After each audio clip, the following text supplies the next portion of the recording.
Now, 1 year after Haiti suffered that devastating earthquake, nothing seems to have changed. As the French says, with all the change, things remain the same. Time has changed, but things remain the same. Is that really true? Um, no, things don't remain the same. It could have gotten worse. But what remained the same is that they're still committed to voodoo, and that is the problem. You see, there were so many promises made by donors, and this brings me to the idea here of two things: um, influence and post-decisional dissonance. Now, influence.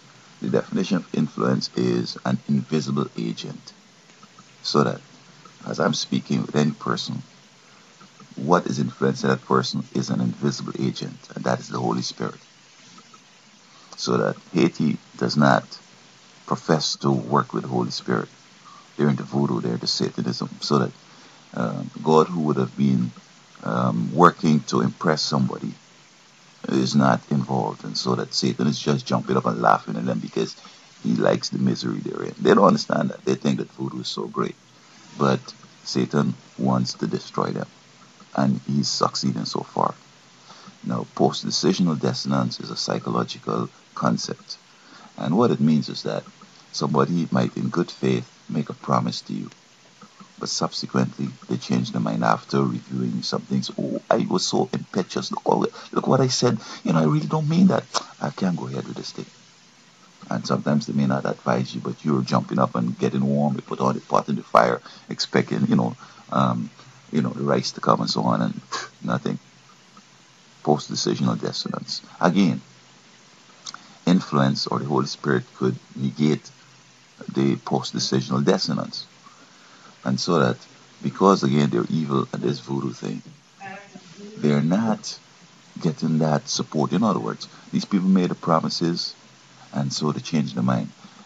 God is not telling them and bringing on the guilt and bringing on the pressure they can't sleep at nights to fulfill their promises because God doesn't work for Haiti. And as again, Satan's just jumping up and laughing at them and saying, yeah, you're hilarious. You feel you get any aid?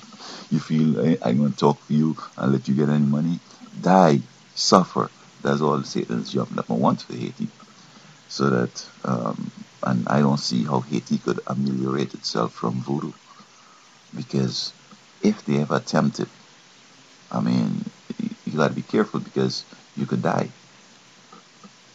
And this is a warning to all nations that allowing evil to encroach and become the majority in their societies. When it goes to a certain number, then the devil has you under control and he starts let going some natural disasters at you and various other catastrophes and just seeing you suffer and just relishing it and being happy. So finally, these two principles of influence and post-decisional dissonance are working against Haiti in that the Holy Spirit that should have been convincing people that help them or what they're saying is true does not work. And again, God and the Holy Spirit does not work to impress people, to give them the courage and the fortitude to go through with extraordinary promises that they might have made, which they could have probably fulfilled. But the devil comes and brings conditions and situations and to prevent them from even fulfilling it. Because a nation might have said, you know what, we can give them 2 billion. And then, oops, their infrastructure fall down with some storm. Or the budget, there's a big deficit. So, hey, we can't give Haiti this money. We got to fill this hole in the budget.